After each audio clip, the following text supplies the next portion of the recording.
That's the sound of the 1951 Ford Victoria Hot Rod, fully restored and donated from the private collection of A.J. Hires. It's the 2017 Win the Classic Ford Car Raffle to support Helping Seniors of Brevard. You have to see this car. I'm Kerry Fink, and I'm inviting you to visit helpingseniors.brevard.org for full information on this exciting car raffle. That's helpingseniors.brevard.org. Stay tuned for more info on the Talk to Me radio network. We're glad that WMEL cares about the space and Treasure Coast.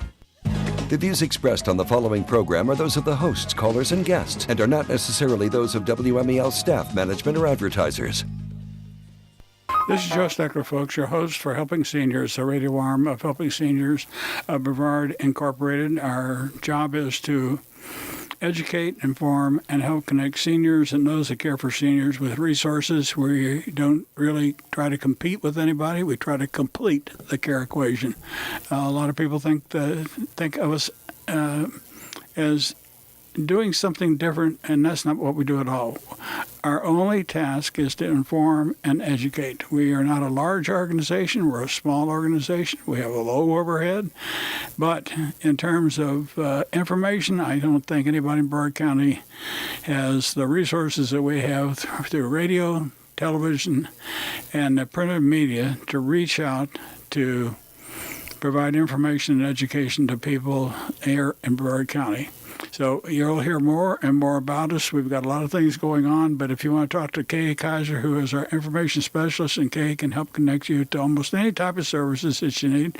For instance, if you call Kay and you needed guardianship services or you needed case management type things, she would connect you with the two people I have on the radio show today. She'd be one of the resources that she would use. And that's why we do the show. We have guests on the show. They tell you what they do, and we try to help you understand how the people we have on the radio and television and the ones we write about in our newsletter and everything are the people that you can trust to serve you, giving you the type of information and service that you need. Our office number to reach Kay is 473-7770. That's 321-473-7770. We have a huge number of sponsors, and we're getting more and more sponsors. So I pick different sponsors to mention during the radio show each week.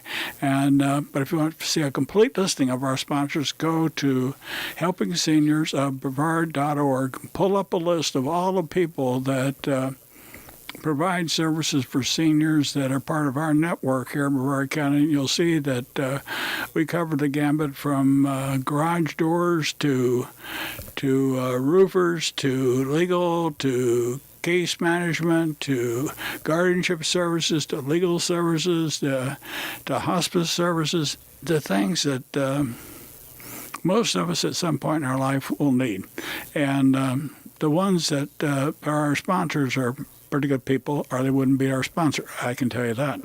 So, having said that, a couple I'll mention today are the Eye Institute, and they're expanding their horizons. They're opening up their fourth office in Titusville. Bill Johnson, elder law attorney, Zahn Beachside Assisted Living, Market Street Memory Care, our chiropractic, so you can see the types of people that are our sponsors. But my two panelists today specifically are Robin Phemister, and Robin she's the one that's coughing, and she is the president of Solutions by R.P.M. Incorporated, and when she gets over her spell, are you over it now? I think I am. Robin's over it for you. So welcome, Robert. Wait, before we let you talk, we'll get Lisa introduced. Lisa Hodgins, who is the president of Reliable Elderly Protection Services. Lisa does the guardianship type stuff.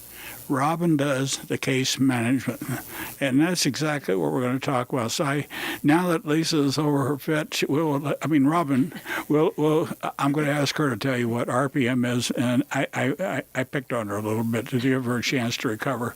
But I think, Robin, that case management, as a word is used,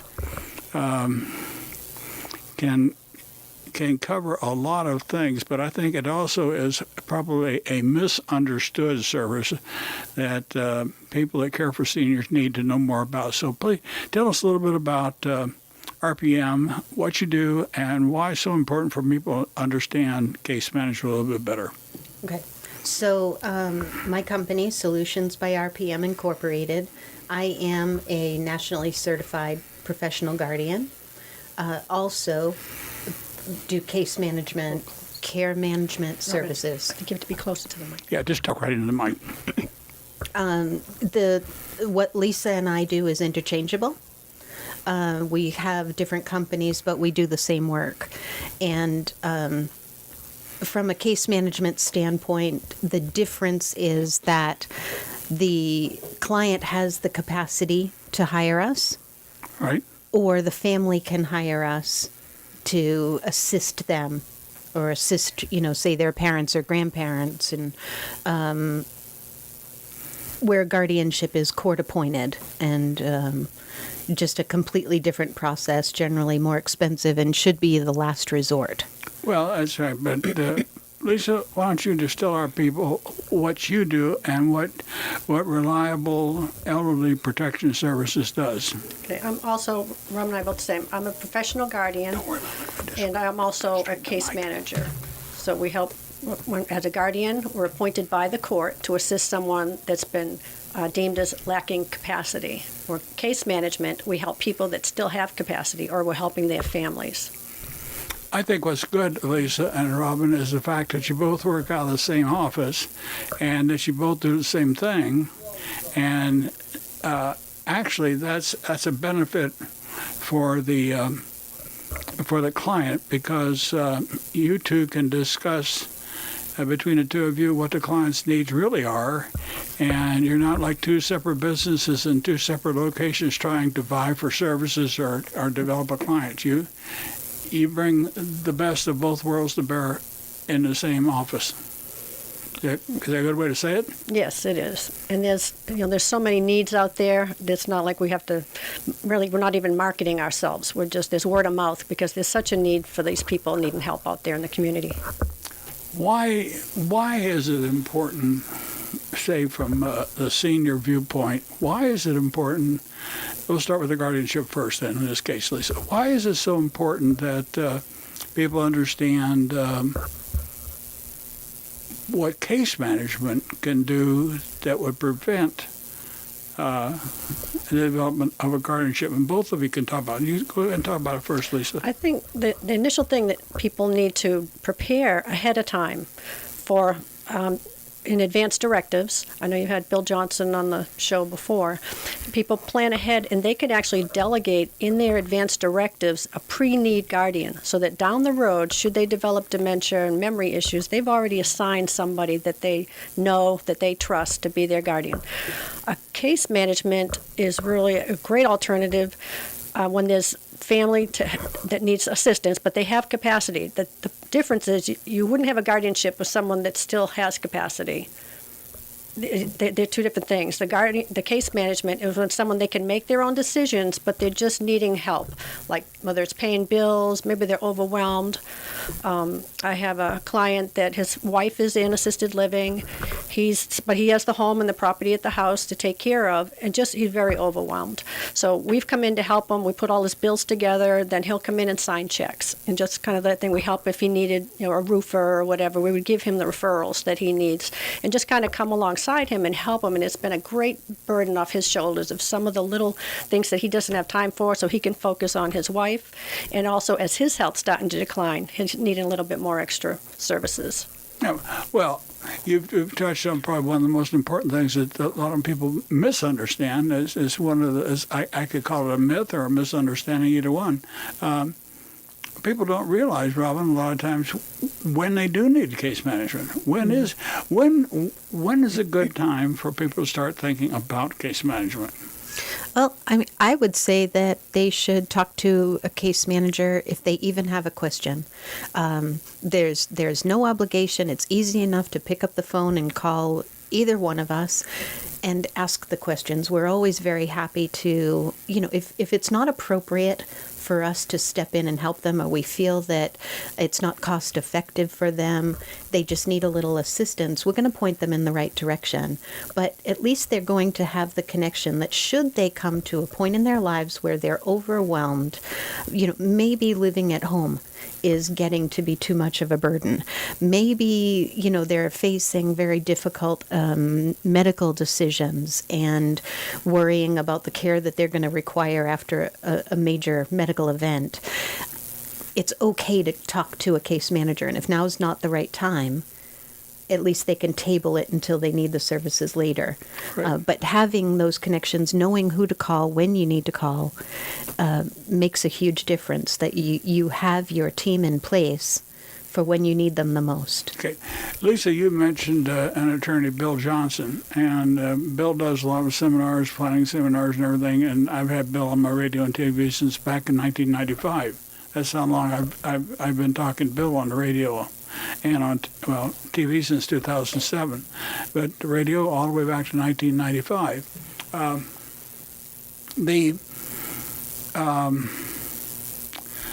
The need for Bill. Let's say Bill might have a client to come in, and if it turns out he has to develop a guardianship, then you are the type of person that Bill might call to become a guardian for a client that would come to him and needs a client, right? Correct. The same thing for a case manager. Bill might say, the client doesn't need a guardian. What the person needs is some help paying bills, some help keeping track of things, getting the medical, getting the food supply. I think that I don't think at times, Robin, that people understand or are aware of all the little things that a case manager does. So let's just off the top of your head, and Lisa, as you're listening to Robin give us some of the answers, think about some of the things that she doesn't remember. And I'm talking about very, very simple things that a case manager could do. We know that a case manager can do big things. What are some of the little things that people don't really think about a lot? So as an example, paying bills. Maybe there's a vision issue, or we can have mail directed to our office. We can help to filter through what could be considered junk versus what is appropriate bills. We can help to research and negotiate or dispute bills, especially some of the medical bills. We find that some of our clients are worrying about burdensome hospital bills, but yet the insurance payments haven't been posted. So they might be trying to pay a $10,000 bill and getting worried about that, where, Medicare and their supplement insurances haven't been applied yet. Now, just focus on that just for a second. I'm going to ask you to remember the things you didn't say yet, because you haven't said them yet, but talk for just a second about this bill paying of hospital bills, because I'm very much aware of the fact that medical institutions send out bills for, like, if a doctor has ordered subsidiary services, and if the right type of claim is not filed, the person doesn't get the right payment into either Medicare or to the insurance company, then that becomes a bill to the client. It does. And that's the type of thing you're talking about. And that's extremely important for people to know that before you ever pay those kind of bills, you should be asking questions, because many times I suspect that a lot of people are paying bills that they don't need to pay. Have you come across stuff like that? Oh, sure. Oh, sure. Even as overwhelming a task as it is when the open enrollment period comes around for Medicare, right, supplement plans and prescription drug plans, that is an absolutely burdensome task, and there's too much information sometimes to process. And so we try to connect our clients with folks that are well-versed in insurance benefits, so that they can make the best choices for their ailments, for their future planning, for their specific prescriptions. What's going to be the best plan for them? Maybe they need the lowest cost option. Maybe that's not as much a factor. They need more coverage. And so every single person is very different. Sometimes they need to go out of network, and that's the answer. So that's a complex issue in and of itself.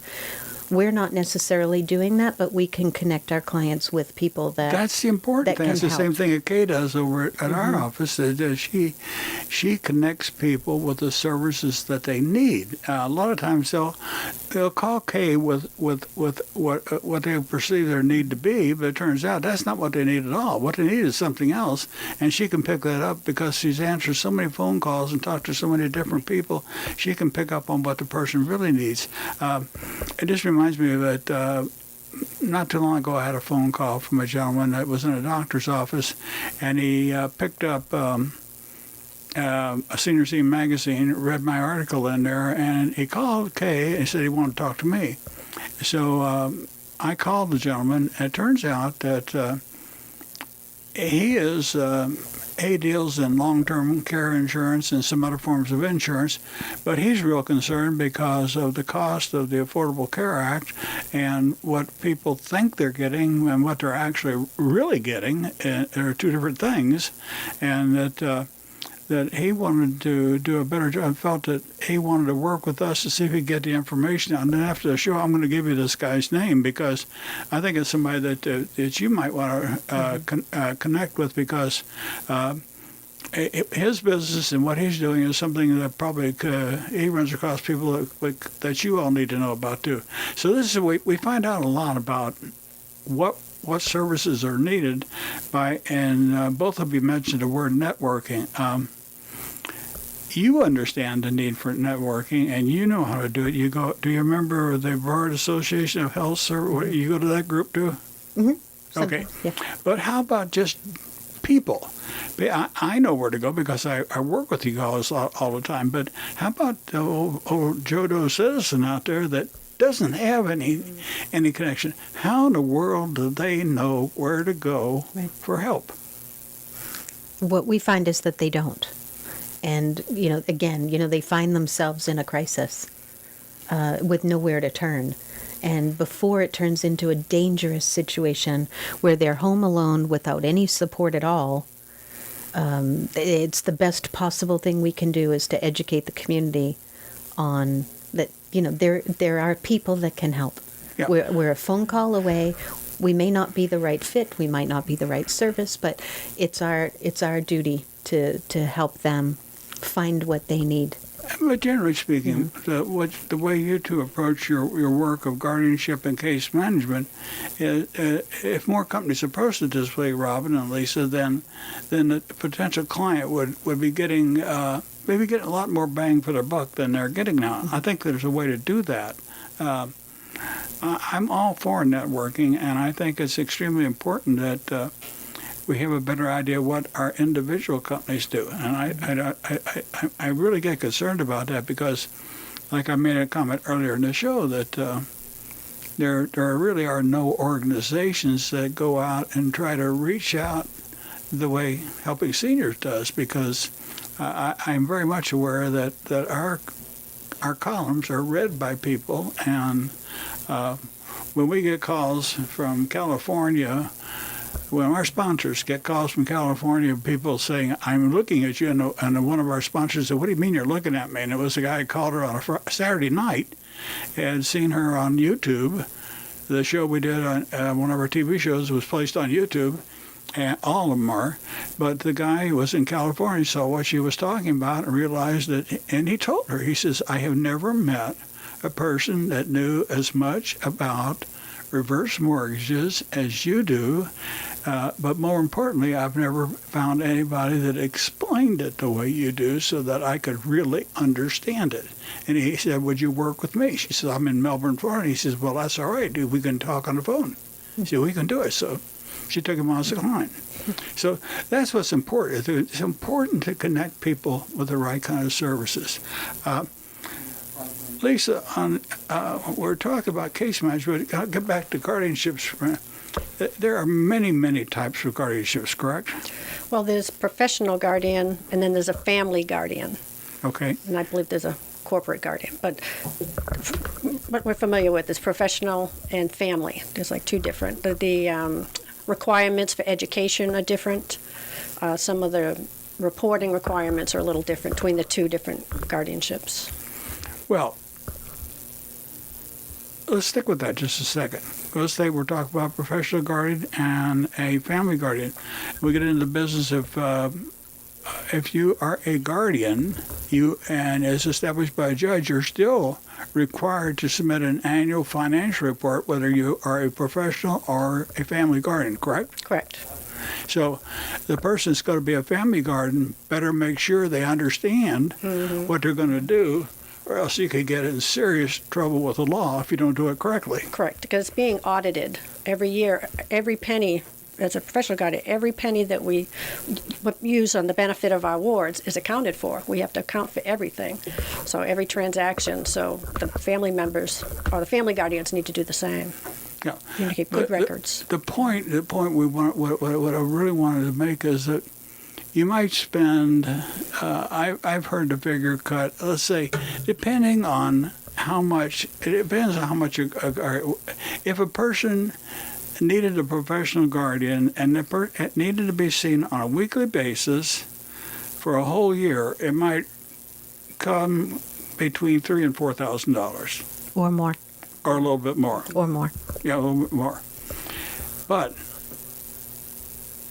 spending $4,000 a year is far cheaper than having your money disappear and not having it being accounted for. Let's say if you, and elder abuse and under guardianships is probably more money is lost due to supervision by family members than it's ever lost by a professional guardian. Right. And there actually are several types of guardianships. It's broken into two sort of categories. There's guardian of the person, Right? and that's making medical decisions, social decisions, determining someone's residence.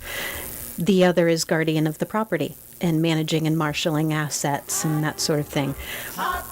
It can be divided down even more than that. It could be a limited guardianship where the ward has the abilities to make certain decisions. Hold your thought there. We're going to take we're going to finish the guardianship. We're going to take a mid-show break right now. But after we come back, I want you to pick up where we're left. So it's up to you to remember where you are. Okay? I'll remember. I won't forget. Okay. Stay with us, folks, and get your pencil and paper out because they're going to give you some phone numbers, some other stuff during the second half of the show. Stay with us. WMEL.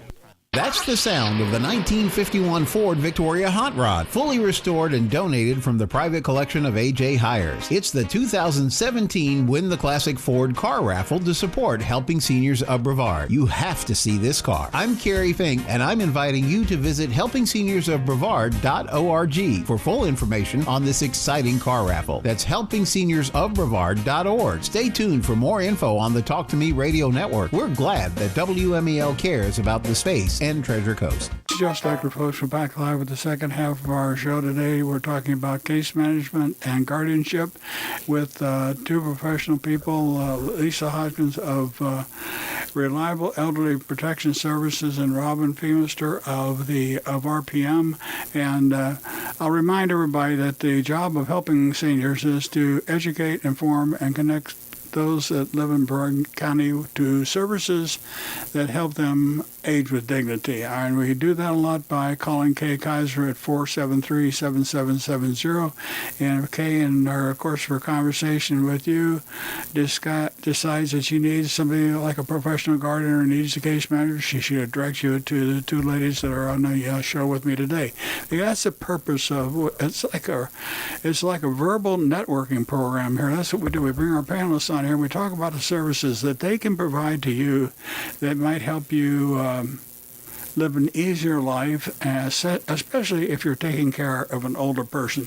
Now I'm going to ask our two panelists today are Lisa Hodgins, who is of the and Robin Phemister, and Robin was talking about some different types of guardians. Go ahead and finish what you were talking about, and we'll go back into another question I have. Okay, so just as a quick recap, there is the guardian of the person, and that's where a guardian is appointed by the court to oversee medical decisions, make decisions about where that person lives, make social decisions on who they can interact with. And the flip side of it is guardian of the property, where we marshal and manage assets. It can break down even further. If there are 10 rights that a person loses in the guardianship process through the court. And so we always want guardianship to be the least restrictive possible option. So there's an examining committee that goes and evaluates each person that's being considered for guardianship, the alleged incapacitated person. And each of those 10 rights is identified on whether that person has the capacity to make appropriate decisions or whether they don't. And it's taken very, very seriously. We do not want to strip someone of that privilege and take that lightly. So there could be a limited guardianship, and that would mean that maybe the person still has the ability to drive. Maybe that person would still have the ability to marry or to vote. Right. That could be limited, that they could retain those rights, but they might lose the others. Another type, so you could have one person even as guardian of the person and a different person as guardian of the property. So it can be divided in the way that makes the most sense for that individual. There's also something that most people don't really think of, which is called a voluntary guardianship. And it's a little bit different because the court has the oversight on guardianship. As guardians, we need to submit initial plans, we need to submit initial inventories, and then each year we submit an annual plan and an annual accounting. As Lisa mentioned earlier, that we're accounting for every single penny that's, we're accounting for everything over the course of the last year. A voluntary guardianship means that the person has the mental capacity to make a decision and to hire a guardian. What it does, if they have substantial assets, it might make a lot of sense to protect them, that a guardian could be appointed to manage their assets, manage their property, and it would be overseen by the court. So it's just something that a lot of people don't talk about or mention, but it is an area of protection. I know, we talked earlier a little bit about some of these scams, some of the exploitation. Right. This would be one avenue to prevent elder abuse. But the person must have the capacity and would need a doctor's note that says that they can actually make this decision. Less common, but it is an option. Lester, I'm going to tell you just a real short story about what Lisa and Robert are talking about. This happened to me years ago. I had a businessman here in town come to see me and said, Joe, we've got a problem in a family. And he said, we wonder if you can help us. I said, what's the problem? It turned out that a member of their family had gone to an attorney and they did an irrevocable guardianship or something. They did something, and they tied this thing up in the court where this attorney had the ability to spend the money at his discretion, and we never were able to prove anything, but it appeared that they might have been in cahoots with the nursing home, because it was a nursing home in another city, and the person was already in a nursing home, and they hired a full-time CNA to be with that person in the nursing home 24 hours a day. And in a year's time, they used up $300,000 out of that person's estate. And he came to me and said, what can we do to stop this? Well, this started a long process. We went to the state attorney general. There was nothing that could be done. It was all perfectly legal, the way they had tied it up. Never said it was right. It was wrong the way they did it. But the way that attorney did, there was no power to break that thing. The first people involved are all deceased now, so it's all a thing of the past. But my point here is that they probably could have spent $4,000 to $5,000 a year and had a professional guardian that would have protected all that money. And think how many years that amount of money, there was more than that, but that $300,000 went there. The house, the car, and everything went on top of the $300,000. But you can think of all the money that was spent to do that simply because the family wasn't willing to really investigate what it was they were doing. And the person, when this one person found out, he knew that they had made a mistake, and he came to me to see what we could do about it. But there was just nothing that could be done. You all hear stories? And I think, your point is valid. There are definitely stories out there. There are really bad things that have happened.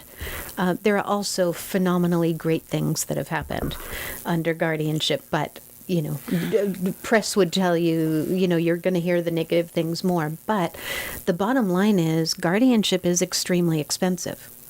An attorney is appointed for the alleged incapacitated person.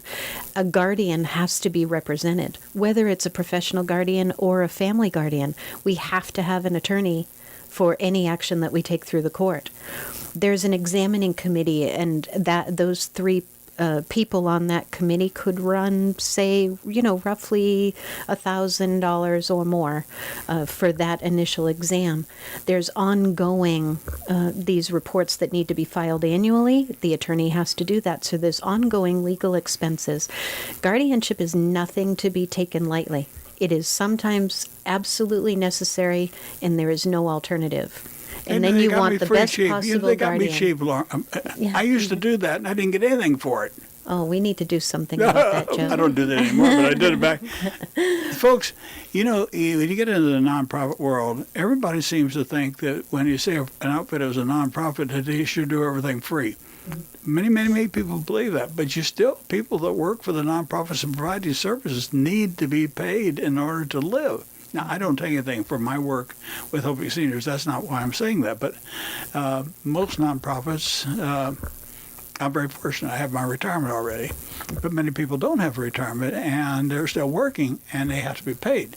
So everything comes with a price. But if we do our studies the right way and do a little investigating about what case management is, what guardianships can do, what they can help prevent, then we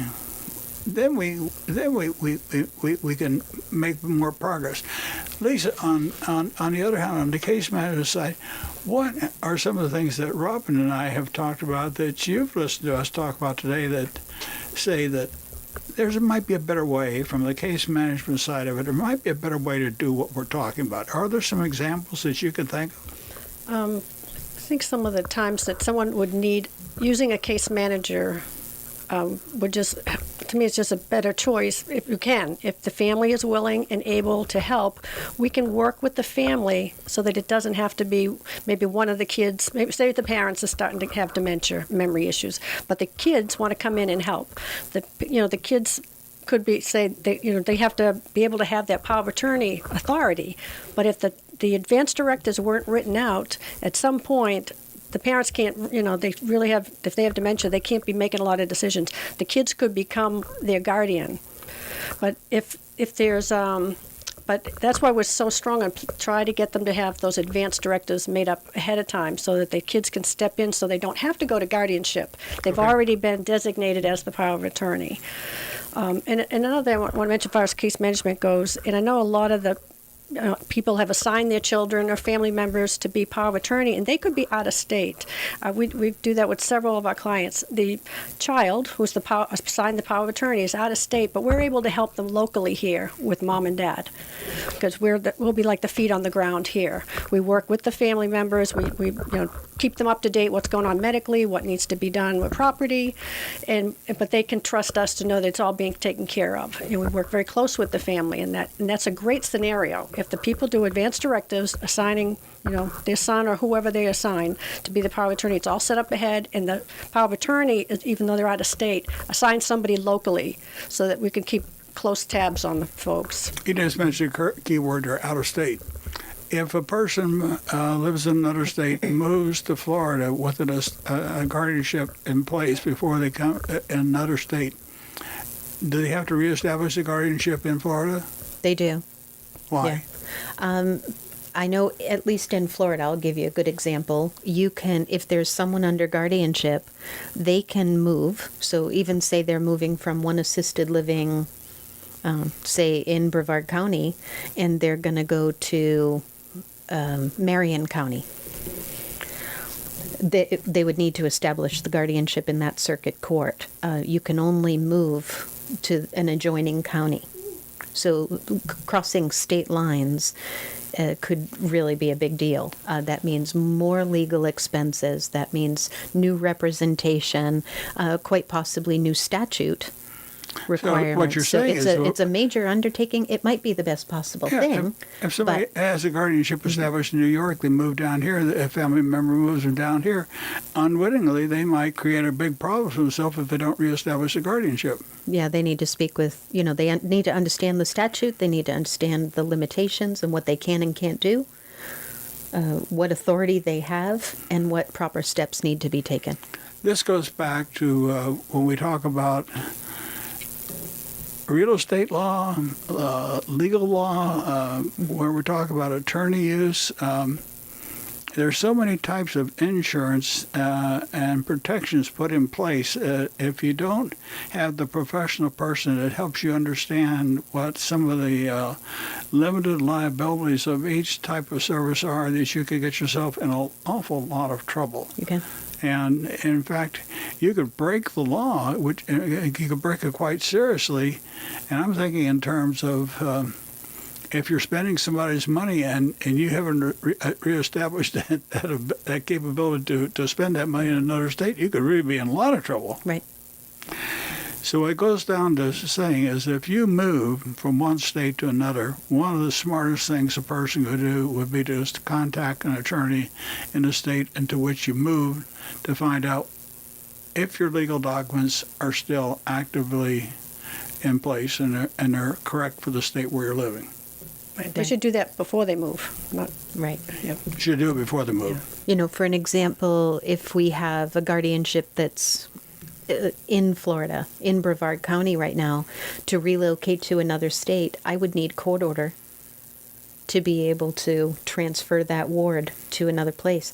I would need a well laid out plan with backup plan on what if a medical event happens between point A and point B, who's going to be the medical team and the support in place on the other end. It's really quite an undertaking. People don't think I had something here. I said here, talking about overall daily management of the ward's life. And one of the things I picked up on one show was that what other professionals do you all interact with? And they listed some of the people. Just think about this for a minute. Physicians, nurses, social workers, lawyers, financial planners, therapists, funeral directors, facility administrators. If you're moving from one facility to another facility, you just don't move a person and say, well, ipso facto, I got a done deal on a room. You got to get that lined up before they ever go, because you got to think about furniture and you got to think about furnishing a room. There's so many things, and the others were realtors and bankers, and there's just a whole host of people that need to be notified that. And that list goes on. Yeah. Then you talk about income sources, and you need to, go down to Social Security. You need to go to the VA. You need to deal with pensions. You need to change addresses. You might need, nursing support. You might need in-home caregivers. You might need an estate sale person. The list goes on and on. Let's go back basic then.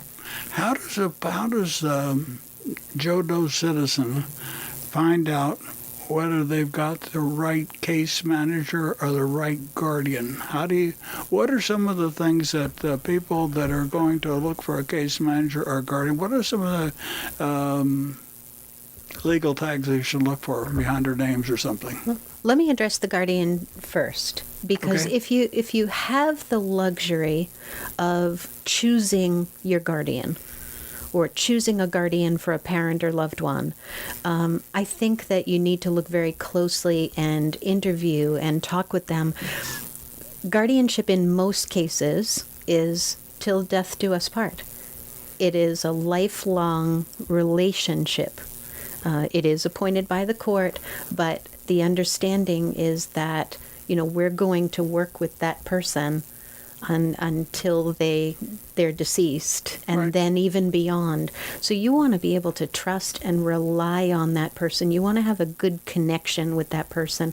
You want that person to be best suited to work with your family members. Or the judge can just despite- appoint somebody because you're going to get a guardian whether you want it or not. And guardians, by statute, are chosen on a rotation wheel. And so it's whoever is next in line to receive the next case, unless all interested parties agree on, say, a professional guardian or someone designated that they want to be the guardian, maybe a neighbor or a family member. Okay. So they need to agree. So I think it's the best thing you could do is to know that you have a good relationship, have a good camaraderie with that guardian. It's a very difficult process if there are heads butting and completely different sets of views. Well, the and guardian gets into all aspects of family life. Exactly. It gets into your really, really Yeah. personal affairs. Same thing with the case manager, doesn't it? The case manager does the same thing. Right. What would you say? How would you locate a case manager? I think, Robin. Most guardians do case management as well. There are some that don't. A lot of case managers have a social work background. But you pretty much need, you need word of mouth. Ask people that you trust. Talk to the hospitals. Who would the hospital recommend? A lot of the discharge planners at rehab facilities and nursing homes can recommend a case manager. You just hit a key favorite word of mine: hospital discharge planners. There are different levels of expertise and willingness to get the job done in hospital discharge planners. Not all are of the same quality. Agreed. Let's get them on your next show. Yeah, I'm serious. This is, when we go to check out of a hospital, we would like to think we're going to get the best services we can. You may get a good person that is really looking out for you, but I have seen with my own eyes discharge planners that I don't know if they didn't know their job or they just didn't want to work at doing their job to help that person that was leaving the hospital. And I don't know if there must be a recourse if somebody, if you don't get a good service from a person that is supposed to be your guardian or supposed to be your case manager, what do you do? Is there do the people that are recipients of the care, do they have a recourse to make a complaint? With case management, you're hiring that person. Okay. Okay, so the decision is all yours. Yours, okay. You read the contract, whatever the agreement is with that case manager, and whatever the cancellation policy is, if there is one. Maybe it's a 30-day notice or a 2-week notice or something. Maybe it's with written notice, the contract ends, the services end, but you are engaging with the case management company. With a guardian, it is a little different because the guardianship is appointed by the judge, but every person under guardianship retains the right to counsel and to have their capacity reevaluated. It's done minimally every year. The objective is always to undo guardianship if it can safely be done. Okay. If that person can have some rights restored, we aim to do that. If you absolutely have a terrible relationship with your guardian, I'd like to believe that you could approach your attorney and have it reevaluated in the court and try to fix the problem, or try to have another guardian appointed if it's Okay. just not working. Before we run out of time, and we're close, how about giving our listeners your phone number at your office there? What is it? Okay. My company, Solutions by RPM, our telephone number is area code 321 321-720-5961. Say it again. 321-720-5961. Do you have the same number? You have a different one. I have a different one.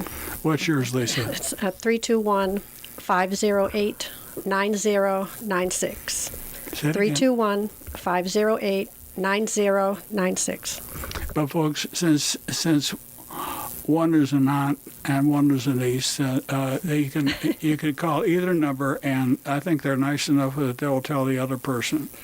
They're both smiling, so they haven't hit me, and But I hope that you've enjoyed the show as much as I've enjoyed it today, folks, because the subject of guardianships and case management is something that's really important. Since Robin has talked a little bit more than you have, Lisa, what you got 15 or 20 seconds. What was the best advice you could give our listener as a case manager? I would just have them either get advance directives drawn up now or review their existing power of attorney that they might have assigned their advance directives. That is just so critical to plan ahead, to really be prepared and make sure they have the right person in place. It might be you want to name your child, but that might not be the right person. They might not be responsible managing their own finances. Do you really want them being your power of attorney? So making wise decisions with who you choose. Okay. Thank you both. I want to thank you, Robin, for being here. Thank you, Lisa. And thank you, Jared, for operating the board for us today. The board operator stayed awake the whole time, folks, and I just want to thank him. And don't fly your chair, because I'm not going to compliment you every week, Gary. I just won't do it.